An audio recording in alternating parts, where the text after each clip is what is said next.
आप बंजर जमीन क्षारपण नापिक में मल्टीप्लायर की मदद से खेती कर सकते हैं और अच्छा उत्पादन भी ले सकते हैं। इसके लिए कुछ बातें विस्तार से समझ लेना जरूरी है। जैसे किसी भी खेत की मिट्टी या तो रासायनिक खाद के इस्तेमाल से बंजर बनती है या खारे पानी के कारण बंजर बनती है। अब हम दोनों बातों को विस्तार से समझ लेते हैं। यूरिया की थैली पर लिखा होता है 46% यूरिया, मतलब उसमें यूरिया 46% के साथ 54% साल्टी मटेरियल होता है। उसी प्रकार जब आप सिंगल सुपर फास्फेट खाद डालते हैं, उसकी थैली पर लिखा होता है 16% सिंगल सुपर फास्फेट, मतलब 100 किलो फास्फेट में 84 किलो साल्टी मटेरियल होता है।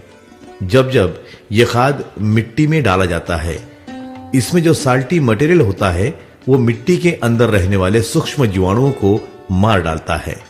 खाद डालने का काम 1968 से चल रहा है। धीरे धीरे सूक्ष्म जीवाणु मरते जा रहे हैं। जिस मिट्टी के सूक्ष्म जीवाणु ज्यादा संख्या में मर जाते हैं, वह मिट्टी बंजर हो जाती है। उसमें कुछ भी पैदा होना बंद हो जाता है। कुछ खेतों में तो घास तक पैदा नहीं होती।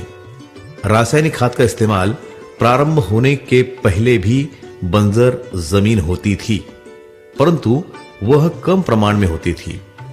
जिस कुएं यानी कि विहीर का या तालाब का पानी खारा होता था, वहां की जमीन बंजर हो जाती थी। 1968 से लगातार रासायनिक खादों का इस्तेमाल होने के कारण बहुत सारे कुएं यानी कि विहीर का पानी खारा हो गया है। वहां की जमीन खारे पानी के कारण बंजर हो रही है। खारे पानी के लिए अब वाटर कंडीशनर बन गए हैं। आप एक बार लगा दो, कोई मेंटेनेंस का खर्च नहीं। मतलब खारे पानी से जमीन बंजर होना हम रोक सकते हैं। और जो जमीन बंजर हो गई है, उसको हम मल्टीप्लायर की मदद से फिर से उपजाऊ बना सकते हैं। मल्टीप्लायर मिट्टी में जीवाणुओं की संख्या को तुरंत प्रभाव से बढ़ने का काम प्रारंभ करता है।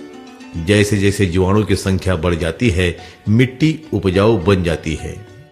जिस जमीन पर घास भी नहीं उगती, ऐसी मिट्टी को उपजाऊ बनाने की क्षमता मल्टीप्लायर में है।